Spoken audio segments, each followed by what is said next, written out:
तिलक लगाया, भाव से प्रणाम किया और आरती उतारी। जब वो आरती उतार रहे तो उनको अपने ललित त्रिभंगी लालजू दिखाई दे रहे हैं, सिंह में लालजू दिखाई दे रहे हैं।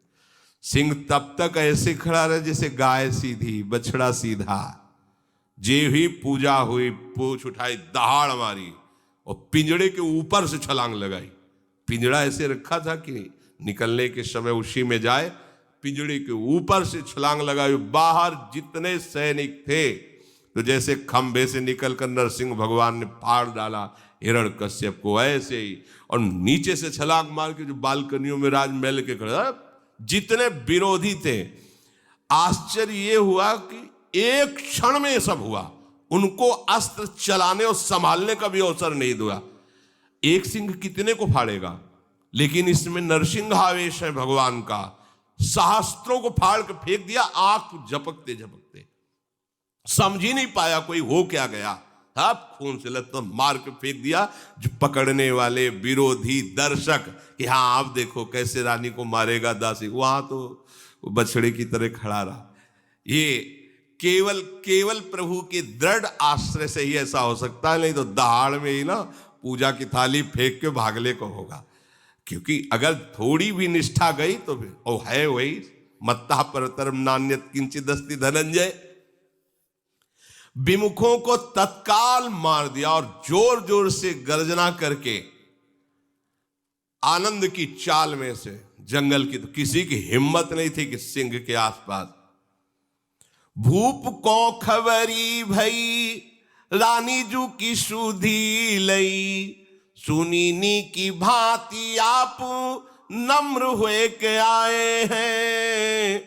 भूमि पर साष्टांग करी हरि मति भई दया, आप आए वाके बचन सुनाए हैं।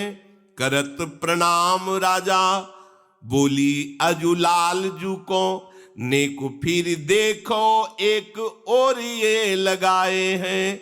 बोले नृप राजधन सब ही तिहारो धारो, पति पे न लोभ कही करो सुख भाए हैं।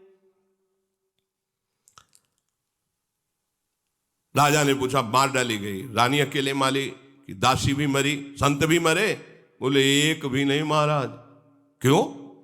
बोले एक दो नहीं मरे, हजारों मरे, लेकिन आपके सब मरे। क्या हुआ? जब सिंह अंदर गया तो रानी के सामने घुटने टेक दिए। रानी ने पूजा की, प्रणाम किया, आरती की। बाहर निकला तो आपके हजारों लोगों को, हजारों सैनिकों को उनके दिमाग में है कि ये कोई साधारण बात नहीं है। जंगली शेर मंगाया और उसने सबको फाड़ डाला, रानी को नहीं। ऐसा तो हमारी पत्नी अब साधारण नहीं है, स्वांग नहीं है, वास्तविक भक्ति है। अब महल में बैठना उनको आग लगने लगी। अब क्या करूं, ये तो बड़ा अपराध बन गया। भगवान के भक्त का अब इतना तो पता ही, भगवान के बल से ये सब सृष्टि चल, अब क्या होगा, क्या करें, कैसे? दिमाग में आया छोड़ो लोक लाज की मैं राजा हूं, वो मेरी पत्नी, चलो क्षमा मांगते हैं। चल के सामने जा करके शास्त्रों लोगों के बीच में साष्टांग प्रणाम किया रत्नावती जी। ये है अटल श्रद्धा और विश्वास का। राजा है, पति है, विरोधी है, साष्टांग दंडवत किया। अत्यंत नम्र होकर के, बहुत दैन्य होकर हाथ जोड़ करके, ओ क्षमा कर दो मुझे, मेरी बुद्धि बदल गई थी, विपरीत हो गई थी, मैं तुम्हारे प्रभाव को नहीं जानता। भाव विभोर होकर भूमि पर पड़े हुए हाथ जोड़कर प्रार्थना, मुझे क्षमा कर दो। इन्हें प्रणाम देख करके दासी ने कहा महाराज आपको प्रणाम कर रहे हैं। तो उनका नहीं, लालजू को प्रणाम कर रहे हैं। सामने लालजू को प्रणाम कर रहे हैं।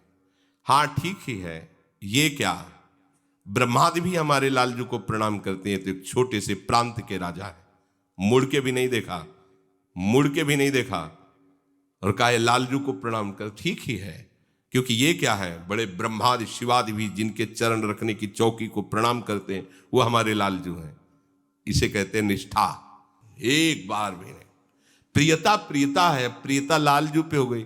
यहां ऐसा ही होता है, थोड़े दिन भक्ति की, जहां परिवार के सब अनुकूल हो गए तो पता ही नहीं चलता कि वो भगत थे कि नहीं थे, क्योंकि वो अनुकूलता आ गई, जिसके लिए वो भजन कर रहे थे उसी में बह गए। रानी ने कहा ये लालजू को प्रणाम कर रहे हैं। दासी ने कहा देखो हाथ जोड़कर आपसे प्रार्थना, एक बार तो देख लो। कहा नहीं, ये बिकी हुई आंखें हैं, किसी और की ओर नहीं हो सकती। ये बात मतलब यही खास बात समझनी है। रानी ने क्या कहा, अब ये बिकी हुई आंखें हैं, लालजू ने खरीद लिया है, अब ये आंखें किसी और की तरफ नहीं हो सकती। मीरा जी ने भी जब ब्याह होके गया था, प्रथम मिलन में जब आए उनके पति, तो उनसे यही कहा कि देखो हम मन वचन और कर्म से गिरधर लाल की हूं, तुमको एकांत में बताती हूं, ना तुम्हारा अधिकार इस शरीर पर है ना हमारे पर है, केवल ये स्वांग हुआ है उनकी इच्छा से। अगर आप इसे स्वीकार कर लें तो आपके लिए बहुत अच्छा रहेगा। उतर पड़े शैया से और चरणों पर बैठ गए और कहा अहो भाग्य, पर हमारा आपका व्यवहार बाहर पत्नी पति जैसा रहेगा, एकांत में गुरु शिष्य जैसा रहेगा। उनका ठीक है। पूरा जीवन राणा साहब ने ऐसा ही निर्वाह किया। जब एकांत होते तो शिष्य की तरह बर्ताव करते मीरा जी से, और जब समाज में होते तो पति जैसा कि कोई उनको विक्षेप न पहुंचावे। रानी ने कहा ये आंखें तो अब लालजू की हो गई हैं, बिक गई हैं, अभी किसी और दूसरी ओर की नहीं।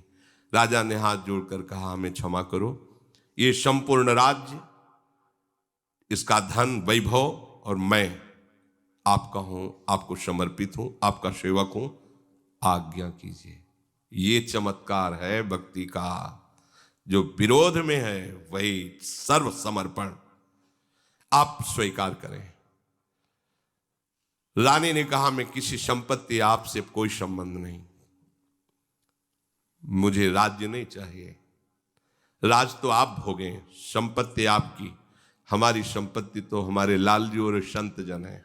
मुझे और कोई राज्य, कोई संपत्ति या कोई प्रिय संबंध नहीं चाहिए, हमारा सब कुछ लालजू और संत जन है। हृदय में यदि हमारे थोड़ा भी भजन है तो वो भजन कभी नष्ट नहीं होता। ये जो इस कोटि की भक्ति एकदम जागृत होती है, ये रुका हुआ भजन किसी कारण से, वासना से, जब अगला जन्म होता है तो पहले वो सुख सामग्री होती है। अचानक इतना बड़ा भाव ये स्वयं तुरंत का नहीं होता, ये पीछे का भजन होता है। क्योंकि श्री भगवान ने आगे के श्लोक में कहा पूर्वाभ्यासेन तेनैव ह्रियते ह्रवस्रोपि सह जिज्ञासुरूप योगस्य शब्द ब्रह्माति वर्तते। वो उपासक पूर्वाभ्यास जो उसके भजन था, उस भजन में वो पुनः तन्मय हो जाता है और जितने विषय भोग है उनको हटा देता है, उनसे रुचि नहीं रहती। क्यों? प्रयत्नाद्यत मानस्तु योगी संशुद्ध किल्बिषा अनेक जन्म संसिद्धस ततो याति पराम गति। ये अनेक जन्मों से भजन चल रहा है। अपने लोग तो वर्तमान को देखते, भगवान है ना, वो कह रहे अनेक जन्मों से कुछ न कुछ साधना बनती रही, तब आकर के इस स्थिति पर पहुंचता है उपासक की इसी जन्म में उसे भगवत प्राप्ति हो जाए। अनेक जन्मों संसिद्धस ततो याति पराम गतिम। भजन का कभी नाश नहीं होता। जो भजन हो गया है, जो भजन हम कर रहे हैं, विश्वास करो इसका कभी नाश नहीं होगा। ये आपका महामंगल। देखो कैसा महान पावन चरित्र, एकदम विरोध और एकदम सर्व। इतनी भक्ति बढ़ गई कि एक बार ये युद्ध में काबुल के गए थे, वापस आ रहे थे तो इनकी नाव भंवर में फंस गई। तो नाविक ने कहा कि ये तो जल जहाज फंस गया, डूबेगा पक्का, अब जिसको तैरना आता हो निकलो, जैसे भी ये डूबेगा। तो उनका किसी को भागने की जरूरत नहीं। हमारा सौभाग्य है भगवान की भक्ता हमारे घर में रहती है। भाव से ध्यान किया रत्नावती जी के चरणों का, जहाज से निकल कर किनारे आए तो मान सिंह भी इनके बड़े भाई थे, माधव सिंह, उनका हम भी दोनों आकर साष्टांग दंडोत थे। दर्शन चमत्कार प्रकट भक्त। ये भक्ति का चमत्कार लौकिकता के लिए नहीं, ये तो भगवान कभी किसी की श्रद्धा पुष्ट करने के लिए ऐसी लीला कर देते हैं।